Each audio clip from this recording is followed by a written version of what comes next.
भय से वसुदेव जी उस शिशु को लेकर शीघ्र ही गोकुल में नंद के घर पहुंचा देंगे और वहां से यशोदा की कन्या को लाकर अपने घर में राजा कंस को दे देंगे। तब कंस उस कन्या को पटक करके मारना चाहेगा और मेरी अंशभूता वो कन्या उसके हाथ से छूट करके इसी विंध्य पर्वत पर विंध्यवासिनी बनकर के प्रकट हो जाएगी। भगवती का ऐसा आश्वासन यह आकाशवाणी में सुना। गर्गाचार्य जी ने यह आकाशवाणी में यह वचन सुने।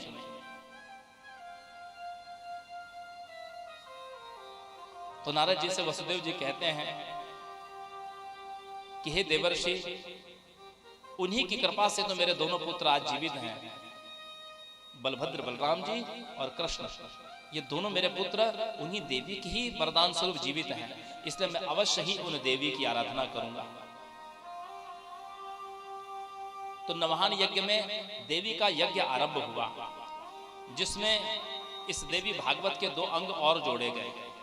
एक मार्कंडेय पुराणांतर्गत जो सप्तशती है, जिसको दुर्गा सप्तशती कहते हैं, 700 श्लोक की सप्तशती, उन स्तोत्रों का पाठ और नवार्ण मंत्र का जप, ये दोनों होने लगा। देवर्षि नारद वसुदेव जी को देवी भागवत की कथा सुना रहे थे। इधर जब 27 दिन हो गए, ये 27 को त्रिनवरात्र कहते हैं। 3 9 माना 27,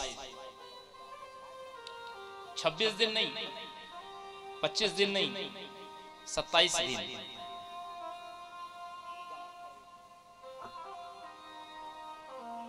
अर्थात श्री कृष्ण के ऊपर जो कलंक लगा है, उस कलंक को धोना है। एक और, रावण को जब मारना था तो भगवान ने नवरात्रि उपासना की थी।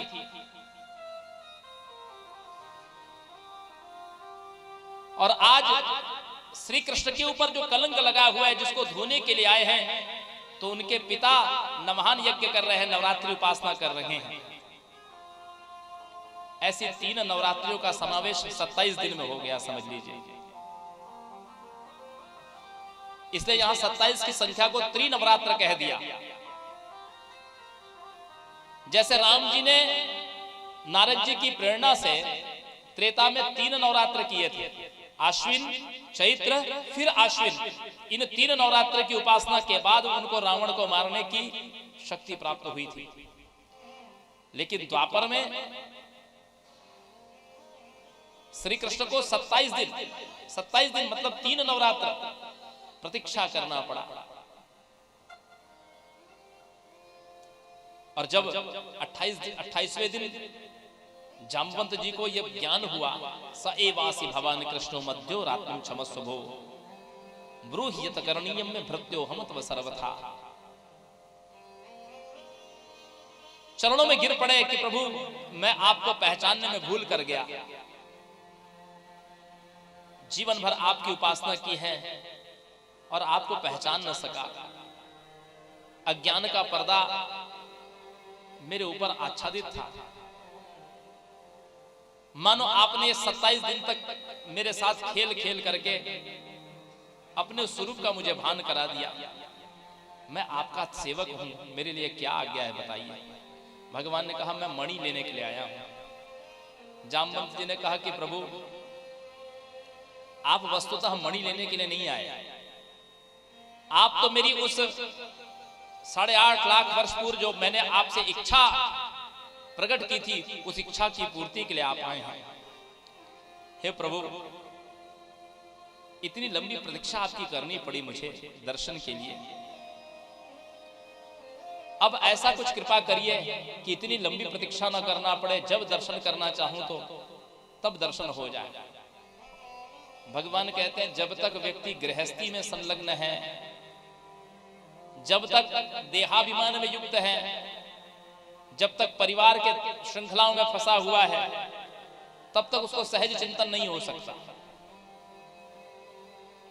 जब वो विरक्त हो जाता है, उसके पास में और कोई प्रश्न नहीं रह जाता, तब वो एकमात्र जब मेरा चिंतन करता है तो उसको सहज मेरा दर्शन हो जाता है। तो जामवंत जी ने कहा कि प्रभु मैं गंधमादन पर्वत पर जाकर के अब आपका ध्यान करूंगा, लेकिन मेरी पुत्री को आप सनाथ कर दीजिए। उस जाम्बवती को भगवान ने पाणी ग्रहण करके अपनी पत्नी बनाया। मणि लेकर के जब भगवान लौटे और जाम्बवती जी साथ में थी, उस समय ब्राह्मण आशीर्वचन दे रहे थे। यज्ञ समाप्त पूर्णाहुति हो चुकी थी और ब्राह्मण आशीर्वचन दे रहे थे।